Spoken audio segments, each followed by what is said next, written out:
Would you put the historical Adam then in the same category as the resurrection? Both you and I have written books and defended it. 1 Corinthians 15 is clear. If Christ is not risen, our faith is in vain.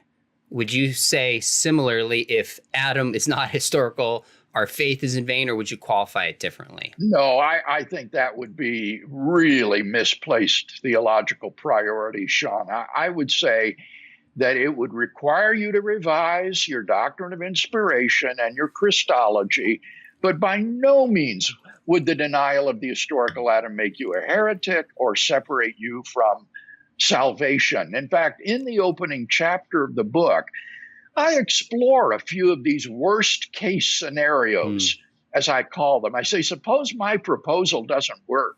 Suppose we're stuck with one of these worst case scenarios where the Bible teaches that there was a historical Adam, and yet there wasn't one. And I try to show that even given that worst case scenario, there are moves that we can make to preserve Orthodox Christian belief, even given those reverberations. So in this book, you're really trying to get to kind of a mere Christianity, minimal doctrine of what the historical Adam is. Can it be defended plausibly?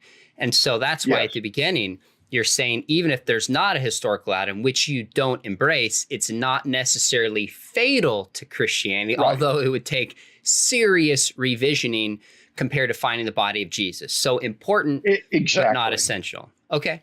Exactly. If the resurrection is false, Christianity is doomed. That is fatal blow. But if Adam never existed, that's not, I think, a fatal blow to Christianity.